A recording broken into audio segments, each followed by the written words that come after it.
За сайн байцгаана уу? Apex Motors Mongolia мэдчилж байна. Өнөөдрийн та бүхнээ танилцуулах машин бол манай захиалагчийн 2026 оны Ram-ийн 2500 загвар болох Power Wagon.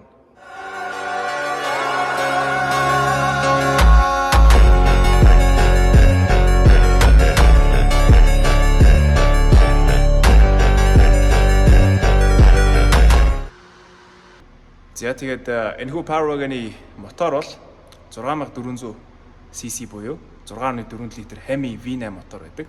Naturally aspirated V8 мотор байдаг байгаа. 6400 cc. Маш том мотор.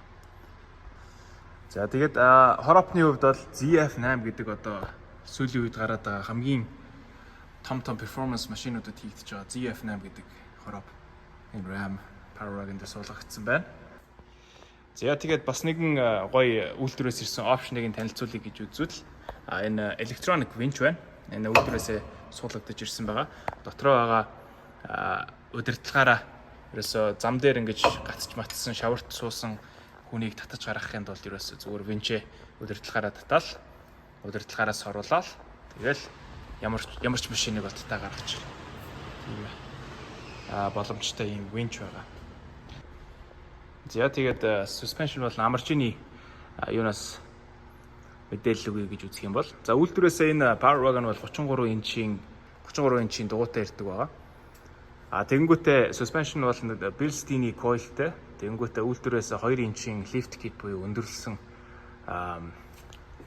ирдэг байгаа.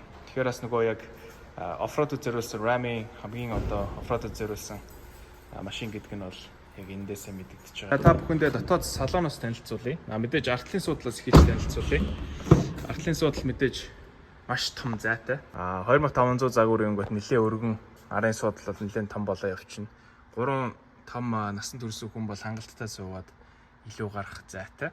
Халдаг мэдээж энэ нэмэлт одоо цахилгааны үүсвэр 2 утасны одоо Lightning charger-ууд iPhone-ы charger-ууд iPhone-ы цэнэглэгчнэр тэгээд мэдээж нэмэлт vent 2 усны сав гэх юм одоо аягны сав нэмэлт спикерүүд дээрээ байна. Хажуу талд нь бас хаалгандаа бас нэмэлт спикерүүд бас байна. Энэ машин бол Канада стандарт байгаа. Тэнгүүд Канада стандартын машинууд бүгдээрээ ингэж өвлийн ийм эрзэний шалавч малавч иймэрхүү юмнуудыг бол бонусаар өгдөг. Дийлрүүд. Зорчигчийн уртлын юунаас сонирхуулъя.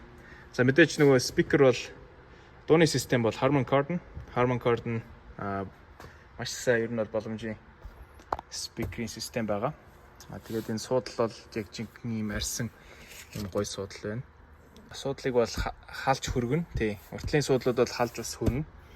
Тэгээд мэдээж нөгөө нэг шалавч бол мэдээж эрзэнэн шалавч байна. Power Wagon гэдэг энэ чэнэ биччихсэн мэдээллүүд нь энд байна. 400 морины хүчийг гаргадаг. 400 бараг 30 pound-feet of torque мушгих хүч гаргадаг. За зорчигчийн суудлал дээр бол ингэж ийм нэмэлт ийм дэлгэц суулгагдаж өгсөн байгаа. За энэ дэлгэцэн дээр бол уцаа хийх ч юм уу USB-гээр уцаа холбоод эсвэл одоо чихвчээ бас холбох боломжтой. Тэгээ энэ ч нэ хүссэн одоо кино болон юу entertainment бүх юмаа үзэж болно. Хоёр талын юунуудаа температураа удирдна мэдээж яг тохируулах юмнууд бол ингэж товчлуураараа байна. Тэгэнгүүтээ Apple CarPlay болон Android бүх юм бол ингэж харагдана. Хамгийн гол одоо пикап дээр болж байгаа зүйлүүд бол нөгөө камернууд байна. Машин бол мэдээж 360 камертай.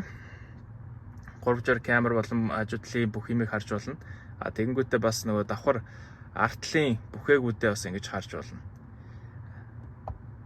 Трейлертэй одоо юм чирж байгаа үед ингэж ухрах болон ингэж хажуу тишээ болох юм хажуу талынхаа толийг шалгахгүйгээр бас ингэж камераараа харж болно. Гэт уртлын машин, артлын камер, каргоныхоо камер ингээд бүх төрлийн юм 360 камер гэх мэтчлээ одоо бүх төрлийн камер байгаа. Тэгээд нөгөө трейлер буюу одоо юм ачиж байгаа тохиолдолд бол одоо ингэж трейлерийнхаа ухрах юмнуудаа ингэж зайгаа эндээс бас харж болно. Dashboard towing trailer 1 2 ингээд трейлерээ өөрөө ингээд холбочин. Трейлерийнхаа одоо ингэж дугууны pressure буюу одоо дугууны хийх хэмжин тэгэнгүүтээ трейлерийнхаа одоо дачиж явж байгаа юмныхаа тормоз нь хэр элэгдсэн байна. Юуны одоо transmission буюу одоо арааны температур хэр байна гэх мэтчлээ одоо иймэрхүү юмнуудыг ингэж зүгээр энэ юунаас ингэж харж болох нэ. Мэдээж нөгөө батарейн voltage, тосны температур, coolant буюу одоо хөргөлтийн системийн температур, ингэвтэй тосны одоо pressure буюу тэ даралт хэр байгааг ингэж бас харж болох нь. Dashboard, off-road тоног дээр хэсэгтэр бол ингэж хоёр дифференциал төгждөг юм байна. Урт болон хойдол. Transfer case буюу дундаа. Тэгэнгүүтээ нөгөө нэг sway bar гэдэг тэрийг ингэж автоматар салгаж болох юм.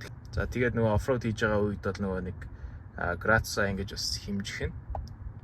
Уртлын камер. За технологийн хувьд бол RAM-ийн truck-ууд бол ер нь юунаас бол хамаагүй илүү байдаг. Бас бусад одоо өрсөлдөгчнөөс хамаагүй илүү. Маш олон тийм камер болон технологийн хувьд бол маш сайн байдаг. За жолоочийн суудал дээр бол мэдээж үзэгдэх орчин бол маш сайн. Өндөр pickup truck учраас мэдээж 2 инчийн лифттэй болон өдөр чинь бас нэлээд их юу бол зөрүүг бол гаргаж өгнө. Тэгээ мэдээж энэ Канад стандарт учраас манайх бүгдээрээ энэ Канад стандартын машин бүгдээр км цагаар заана. Температураа бол Цельсиар заана. Тэгээд мэдээж нөгөө Канад стандартын машинууд бол дулааны нэмэлттэй байдаг. Нэмэлт одоо insulation буюу дулаалга сайтай, битүүмжлэл сайтай байдаг. Тэгээд бас нөгөө нэмэлт одоо энэ хамт ирж байгаа шалгавчнууд, малвчнууд бол нөгөө цас шавхаатай оронд зориулсан илүү тийм эрцээний шалгавч малвч өгдөг байгаа. Зя. Бусдаар бол ингэж юу бол маш сайн. Машины цэнэглэгч одоо утас цэнэглэн одоо HDMI оролт ингээд ийм юмнууд бол ерөөс маш их байна. 2 wireless цэнэглэгчний pad байна. Жолооч бодлон зорчигч. Тэгээ ард мэдээж ахиж нэг цэнэглэгч нар байгаа. Тэгээ ингээд бодоод үзэх юм бол те одоо явах модууд нь бол 2 дугуй. Ари 2 дугуйгаараа байж sway bar-уудаа axle-уудаа төгжих, sway bar-уудаа disconnect хийх те. Тэгээд нөгөө юм чирэхтэй дөрөв дугуйгийн high болон low дээр бас тохируулж явж болно. Гэх мэтчлээ одоо ингээ явах модууд нь бол бас зөндөө их байна. Тэгээд нөгөө энд болонгот нөгөө трейлерээ зохицуулах юмнууд ингэж гарч ирж байна. Мэдээ sound system, speaking system бол маш сайн. За би бол ингээ Канад улсын Альберта мужид бол ажиллаж амьдардаг байгаа.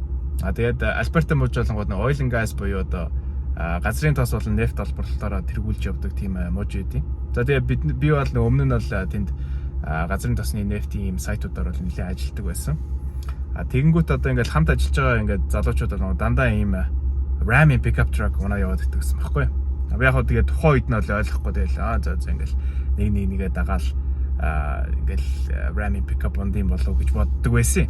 Тэгээ яг ингээд одоо ингээд сүлд нь ингээд ухаарж ингээд ойлгоход бол нөгөө одоо RAM-ийн pickup-ууд бол ер нь pickup унна гэдэг бол ялангуяа ийм off-road болон одоо иймэрхүү тоногтой pickup унна гэдэг бол үнэхээр айгүй тийм түшигтэй зүйл байдаг юм байна гэдгийг бас ингэж ойлгож байгаа байхгүй. Бид нар бол ингээд нөгөө хотоос бол нэлийн гарч ажилладаг. Одоо Calgary буюу одоо Edmonton ингээд энэ хотуудаас ингээд гараал явангууд нөгөө 700-аас 1000 км явж иж тэр нөгөө ажиллах газар очино. Тэгэж бараг 1000 км явж нөгөө ажиллах газар очингууд нөгөө дандаа ийм засмал зам бол байхгүй. Заримдаа ингээд шорон замаар орно ингээд яана. Тэгээ нөгөө Канадын өвөл бол нэлийн хүйтэн тийм ийм хахир ийм цасан шуурга бол ингэж хойд хэсэгтээ бол нэлийн их болдог. Тэгээ ингээд ийм хэцүү ийм хахир ийм газар ингэж ажиллаж байгаа хүмүүс бол нөгөө нэг одоо унаа гэдэг бол тий пикап буюу одоо ингэ унж явж байгаа унаа гэдэг бол маш тийм түшигтэй зүйл байх хэрэгтэй юм байна гэдгийг бол ойлгож байгаа. Тэгээд одоо ингээд RAM-аас ингэж гаргаж байгаа ийм бүтээгдэхүүнүүд болонгууд нэг 2500 дотоод ийм салон бол үнэхээр сайн тасархай luxury байж болж чадчихна. Тэгтээ бол мэдээж нөгөө нэг Range Rover шиг бол мэдээж тийм тасархай юм бол гэж байхгүй шүү дээ мэдээж. Тэгтээ сайн sound systemтэй үнэхээр сайн одоо ингэж камер болон ийм мэдрэгчүүд нь бол үнэхээр сайн ажиллаж байна. хойдлын ингэж юм ачиж байгаа тохиолдолд бол ингээд тэр камерууд болон сенсорууд нь бол бүгдээрээ сайн ажиллаж байна. Тэгээд нөгөө нэг энэ урталт нь байгаа винч буюу одоо юм татаж гаргаж байгаа винч нь бол маш сайн хэрэгтэй зүйл байна.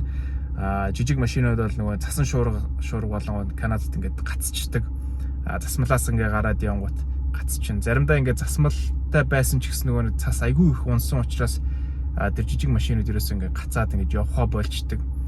Тэнгүүд тухайн үед бол нөгөө нэг юм 4 дугаар майжж байгаа юм өндөрлсөн юм лифт киттэй 33 инчи дугуйтай ийм тракууд болон винч зогоол тэр машинуудыг суух татаал гаргачихж байгаа хэрэг те. Тэгээ ингээ бодоод үзсэнгүүт иймэрхүү пикапууд бол нэг тийм эрс тэрс юм уур амьсгалтай газар хөдөө ингэж явж байгаа олон километрээр ингэж аялж ажил одоо амьдралаа болгодог юм хүмүүст бол маш үнэхээр яг хэрэгтэй зүйл байдгийм байна гэдгийг бол би бол одоо ойлгож байгаа юм. Тэгээд ер нь бол пикапыг бол нөгөө мэдээж нөгөө хот дотроо бол унаад байхад бол аюу хэцүү шүү дээ. Мэдээж том биетэй парклахад хэцүү, зөксөөл олдоход хэцүү. Тэгтээ ингэж хотоос гараад шорон зам дээр очиод эрсдэс уур амьсгалтай газар одоо өвлийн хүйтэнд ч гэдэг юм уу зуны халуунд шаварт цасан шуурганд цасанд те ингээл иймэрхүү ийм бүх машин явж чадахгүй газруудад бол энэ машинуудыг яг нэг эд шид нь бол гарч ирээд байгаа юм. За тийм байна. Ер нь бол Ram пикапууд бол надаас бол ерөнхийдөө бол айгүй боломжтой үнээр гарч байгаа. Тэгээ миний энэ бичлэгийг үзсэн та бүхэнд баярлалаа. Танилцуулсан Ram Powerwagon таалагдсан гэж найдаж байна. Тэгээ та бүхэн ямар нэгэн сонирхсан машин Канадад захиалъя гэж бодож байвал та бүхэн өдрөө чатаар бичээрэй. Асуудалгүй үн судлаад юмнуудыг гаргаад өгч болно.